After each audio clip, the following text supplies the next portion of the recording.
अस्सलाम वालेकुम everyone, welcome to my channel. घर का काम जो है वो हो चुका है। बेडिंग्स मैंने आज चेंज कर दी। आज मैंने ये वाली बेडशीट बिछाई है और मेरे पास ब्लू कलर का ब्लैंकेट नहीं है इस रूम की थीम के हिसाब से।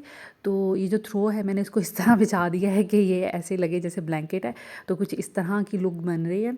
और इंशाल्लाह ताला जल्दी मैं कोई ब्लू कलर का ब्लैंकेट देखूँगी जो प्योर ब्लू कलर का हो। और यहाँ पे मैंने कुछ कपड़े रखे हुए हैं जो मैंने आयरन करने हैं। आज बच्चों के कपड़े हैं और बिकॉज़ नेक्स्ट वीक से मेरी छोटी बेटी के एग्ज़ाम स्टार्ट हैं, तो मैं सोच रही हूँ कि सारे कपड़े एक दफ़ा प्रेस कर लूँ ताकि मुझे एग्ज़ाम्स में कोई इस तरह का लंबा चौड़ा काम ना हो।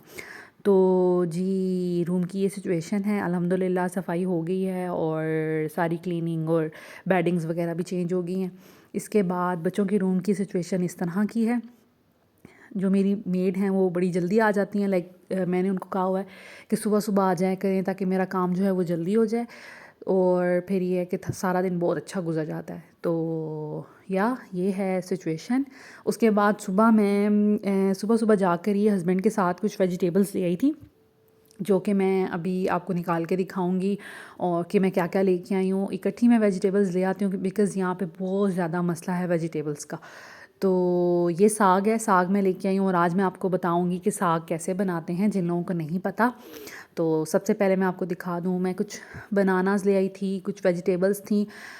एक्चुअली होता ये है कि हम जिस एरिया में रहते हैं डीएचए में, यहाँ पर हमारे करीब कोई मार्केट नहीं है कि बाय वॉक जाकर कोई वेजिटेबल वगैरह ख़रीद ली जाए। तो इस वजह से मुझे बहुत ज़्यादा मुश्किल होती है रोज़ खाना बनाने में। सोचें कि क्या बनाएं। इस वजह से ना मैं सोचती यही करती हूँ कि इकट्ठे हाइपर स्टार या सेव मार्ट या स्टोर में चली जाती हूँ और जो जो मुझे समझ लगे कि मैंने क्या क्या बनाना है पूरे वीक में या 10 डेज़ में मेरे ये चीज़ें काम आ जाएंगी, तो मैं वो ले आती हूँ और फिर उस तरीके से प्लान कर लेती हूँ। यहाँ पर ये है कि वेजिटेबल्स और चिकन और दही वगैरह इस तरह की चीज़ें जो महंगी मिलती हैं। डीएचए के अंदर एक स्टोर है बहुत अच्छा, और अगर आप सेव मार्ट पे भी चले जाएं, लेकिन ये है कि प्रीमियम क्वालिटी की आपको चीज़ें मिल जाती हैं। आपको कोई गली सड़ी चीज़ें, फ्रूट्स और इस तरह की चीज़ें नहीं मिलेंगी, तो बड़ी फ्रेश मिलेंगी। ये मैं साग लेके आई थी, ये सरसों का साग है। उन लोगों को मैं बताने लगी हूँ जिन लोगों ने कभी साग नहीं बनाया या जिनको पसंद है वो बनाना चाहते हैं और वो सोचते हैं कि हमें तो पता ही नहीं साग के बारे में। तो ये मैं साग के 3 बंडल्स ले आई थी, ठीक है। ये सरसों का साग है और एक बंडल मैं लेके आई थी पालक का, ठीक है। साग के पत्ते कुछ इस तरह के होते हैं और इसके साथ फूल लगे होते हैं येलो कलर के। जो सरसों के फूल होते हैं वो लगे होते हैं। और पालक के पत्ते, ये तो पालक तो ऑलमोस्ट हर किसी को पता ही होता है। उसके बाद ये है मेथी। मैं मेथी भी इसमें डालती हूँ। मेथी की एक गड्डी मैं ले आई थी और मेथी के पत्ते कुछ इस तरह के होते हैं और इसको हम कहते हैं बाथू। मुझे बिल्कुल भी नहीं पता इसको इंग्लिश में क्या कहते हैं या इसको उर्दू में क्या कहते हैं, लेकिन मैंने इसका नाम बाथू सुना है। तो ये इस तरह के कुछ पत्ते होते हैं और ये भी डलता है। इसकी वजह से जो साग का बड़ा एक अरोमा, जो हम गांव में जाते हैं और गांव का साग खाते हैं, ये उसकी वजह से इसका ये अरोमा सा आता है, ठीक है। तो मैं अब इसके पत्ते शत्ते आपको बनाना सिखाऊंगी कि किस तरह बनाने हैं। यहाँ पर मैंने सोचा कि पहले मैं ये सारे फ्रूट्स एंड वेजिटेबल्स जो है वो धो लूँ। सबसे पहले जो सिंक है उसको मैंने वॉश कर लिया था बर्तन धोने के बाद अच्छे से साबुन से, ताकि कोई शक ना रह जाए। सिंक साफ़ करना बहुत ज़रूरी है। तो यहाँ पर मैं वेजिटेबल सारी जितनी भी हैं और फ्रूट्स जितने भी हैं वो धो लूँगी, ताकि जितनी देर में मैं साग बनाऊँगी ये भी अच्छे से ड्राई हो जाए, फिर इनको जो जो करना है मैं उसको कर लूँ। अच्छा, साग की रेसिपी मैं आपके साथ क्यों शेयर करने लगी हूँ, बिकॉज़ मुझे साग बहुत ज़्यादा पर्सनली पसंद था कुछ सालों से और मेरा खाने को दिल करता था। लेकिन इस्लामाबाद में ये है कि यहाँ पर कोई भी हमारे करीब नहीं है, कोई रिलेटिव नहीं है, मामा यहाँ नहीं होती, ना मेरी मदर इन लॉ यहाँ पे थी। तो मुझे साग का वो शौक़ था और मैंने कभी इसलिए नहीं बनाया कि मुझे पता ही नहीं था कि साग के पत्ते कैसे हैं। मुझे अल्हम्दुलिल्लाह मेरा एक्सपोजर अच्छा है, लेकिन मुझे बिल्कुल भी नहीं पता था साग के पत्ते कैसे होते हैं, उसमें क्या क्या चीज़ें डलती हैं, उनके प्रोपोर्शन क्या है। तो इसलिए मैंने कभी अटैम्प्ट ही नहीं किया। फिर खैर पिछले साल मैंने यूट्यूब पे बहुत ज़्यादा रिसर्च की, तो मुझे पता चला कि साग किस तरह बनाया जाता है। फिर एक मेरी कोई फ्रेंड भी थी यहाँ पर, वो मेरे हस्बैंड के क्लाइंट हैं, तो उनकी वाइफ़ हैं, तो उन्होंने मुझे थोड़ा गाइड किया। तो इस तरह मिक्स दोनों की सजेशंस को मैंने मद्देनज़र रख के तो साग बनाने की अटैम्प्ट की और अल्हम्दुलिल्लाह पहली अटैम्प्ट में वो बहुत अच्छा बना। मैंने केयर भी बहुत ज़्यादा की उसको बनाने में और उसको धोने में और इस तरह की चीज़ों में। तो इस वजह से साग जो है वो काफ़ी ज़्यादा अच्छा बन गया।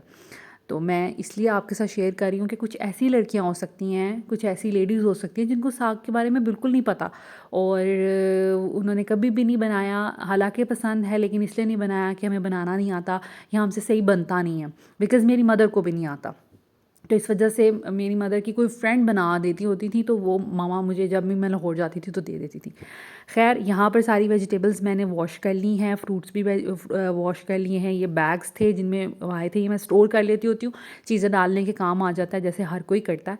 तो यहाँ पर कुछ पड़े हुए थे मेरे पास, कल लेके आए थे हस्बैंड अनार, परसों, तो तब के यहीं पे पड़े हुए थे। आई नो ये बहुत बुरी बात है, लेकिन खैर इसमें से वॉश कर करके हम लोग खाते रहे हैं, तो अब मैंने सोचा कि इसको भी वॉश करके तो बास्केट में रखूं।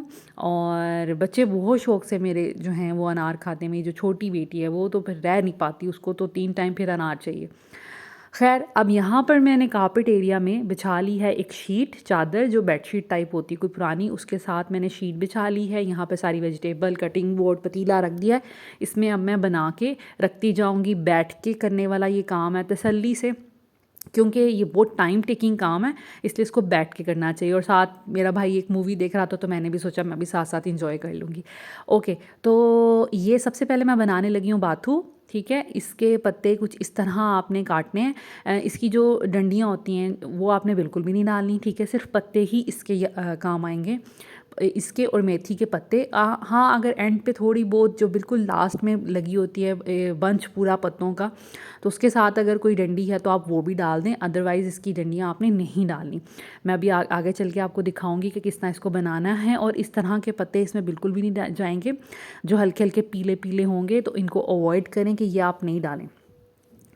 तो मैं डिटेल से आपको बताऊंगी क्योंकि मैं अकेली यहाँ पे रहती हूँ। ठीक है, और इस तरह की चीज़ें अगर खाने को दिल करे तो फिर इंसान क्या करे।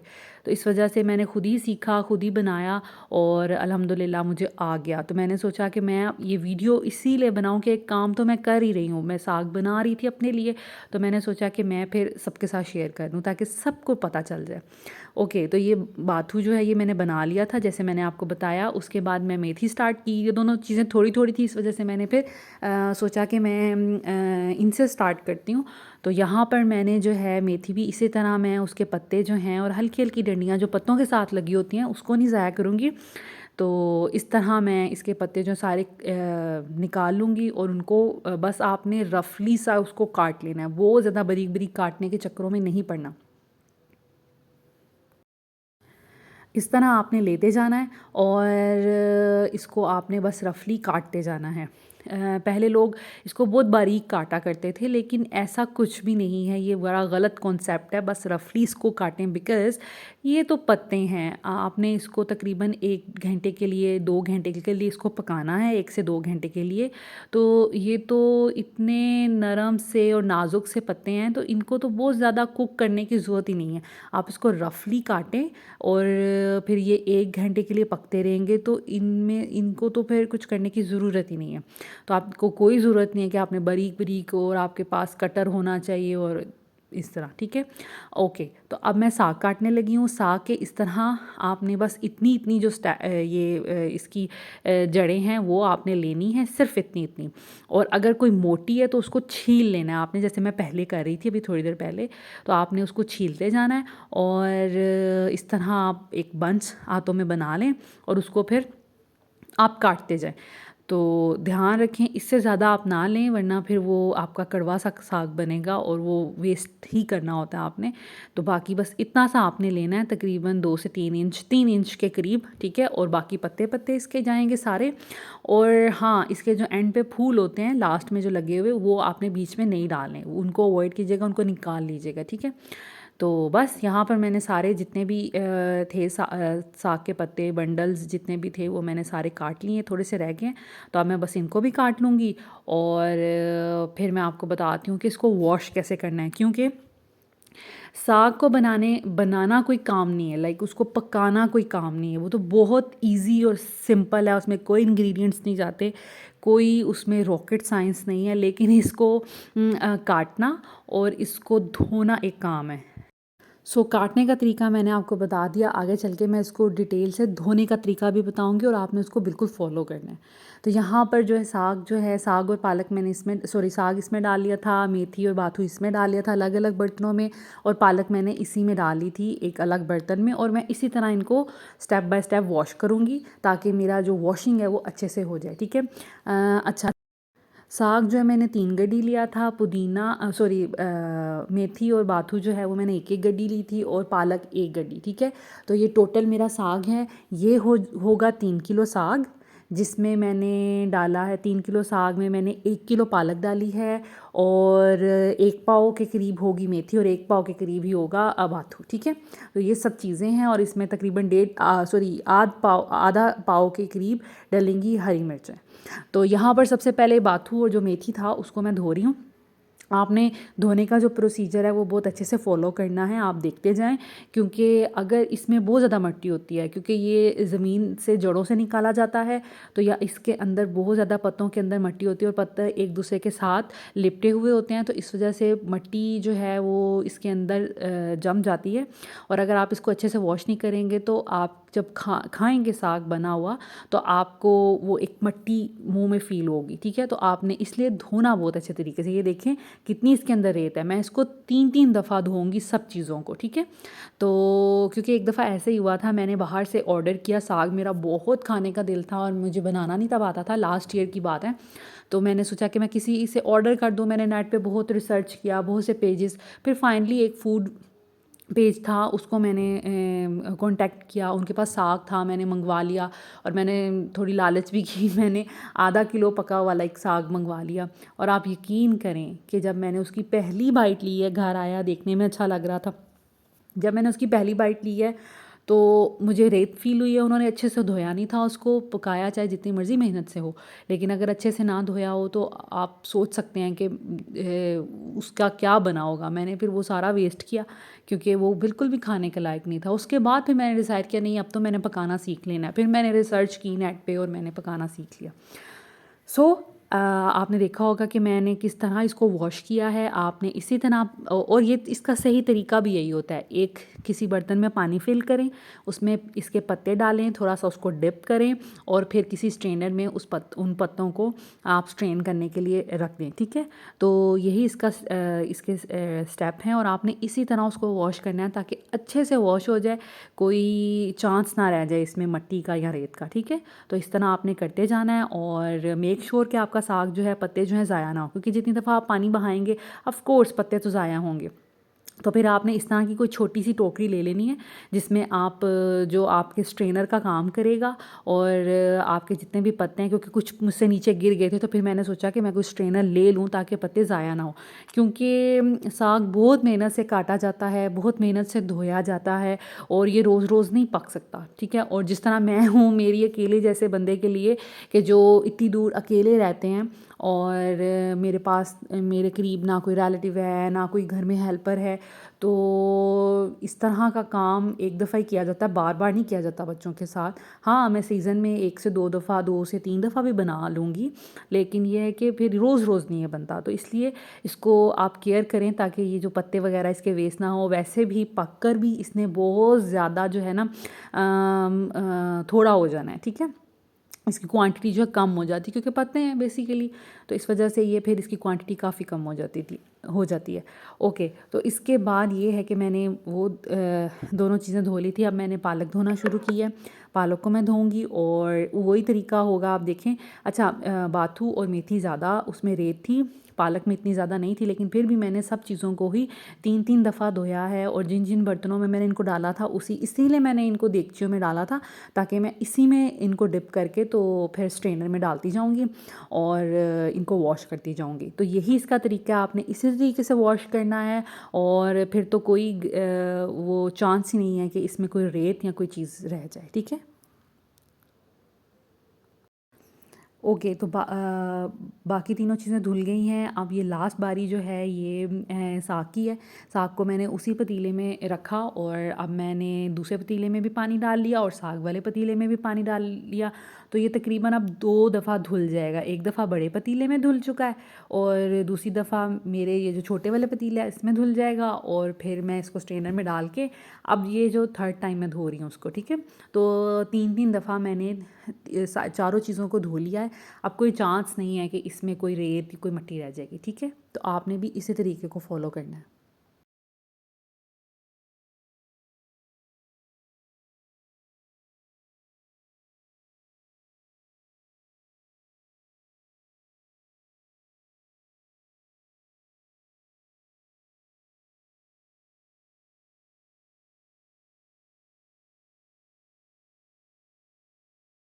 साग जो है मैंने धो लिया है, इसी के अंदर मैंने सारी चीज़ें डालनी हैं। मेथी, पालक सब चीज़ें अब इसके अंदर मैंने इसी पतीले के अंदर डालनी है और इसी में कुक करूँगी।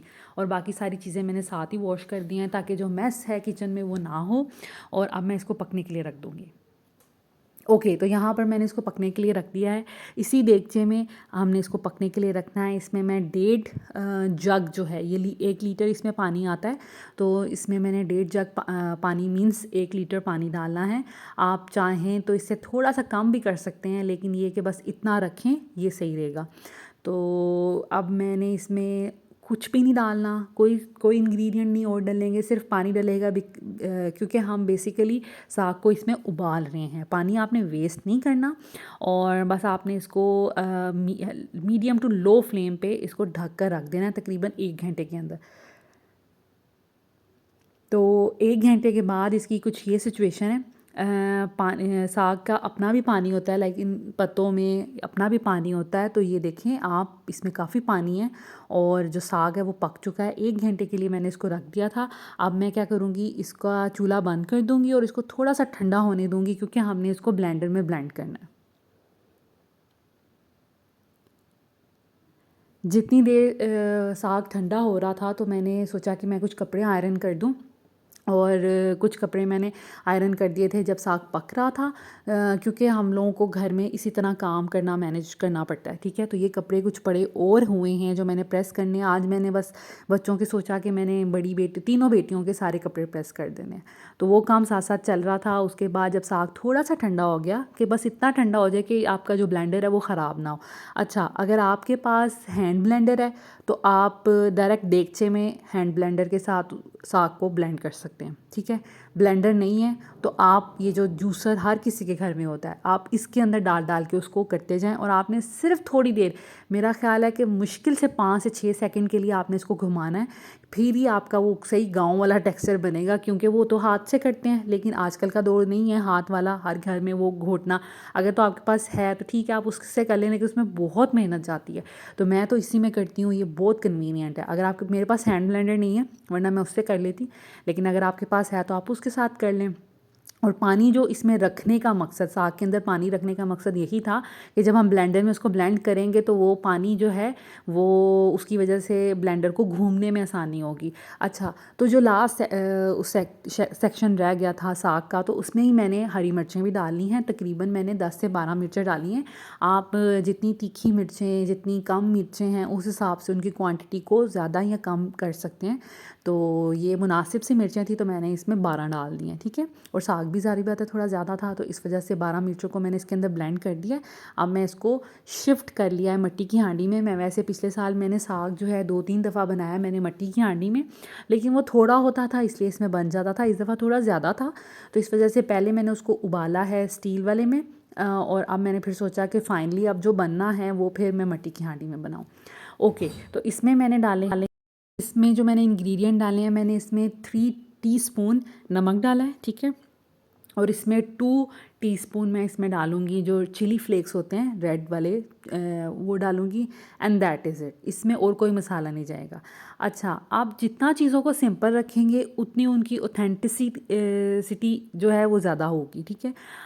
हम लोग क्या करते हैं, बीच में अपने मसाले ऐड करना शुरू कर देते हैं, इसलिए हम कहते हैं कि यार ये वो पुराना वाला टेस्ट नहीं आ रहा या ये वो गाँव वाला टेस्ट नहीं आ रहा।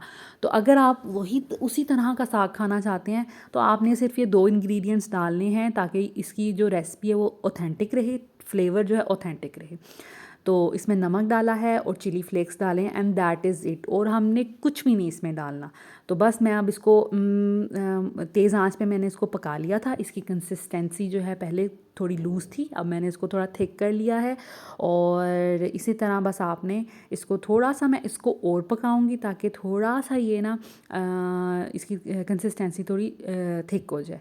उसके बाद आपने क्या करना है कि ये गंदम का मैंने आटा लिया, ये तकरीबन आधी प्याली मैंने लिया, जो आम सर्विंग बोल होता है वो वाला आपने आधी प्याली के करीब, आधी प्याली से थोड़ा ज़्यादा ले लें, ठीक है। और ये गंदम का ही आटा कोशिश करें आप डालें, वाइट आटा ना डालें। तो मैं अब इसमें थोड़ा थोड़ा करके डालती जाऊंगी और उसको मिक्स करती जाऊंगी। आटा डालने का मकसद ये होता है कि इसमें कोई हमने मसाला नहीं डाला, ठीक है, जो एक बाइंडिंग इम्पैक्ट दे। तो साग में आटा डालने का मकसद ये होता है कि इसको एक बाइंडिंग इम्पैक्ट मिल जाए, ताकि पानी और पत्ते जो हमने ब्लेंड किए हुए हैं वो ये ना हो पानी पानी अलग लगे, साग अलग लगे, वो अच्छा नहीं लगेगा। तो आटे की मदद से ये होता है कि सारी चीज़ें ना आपस में उनको एक बाइंडिंग इम्पैक्ट मिल जाता है, बाइंडिंग ये एक चीज़ मिल जाती है, ठीक है।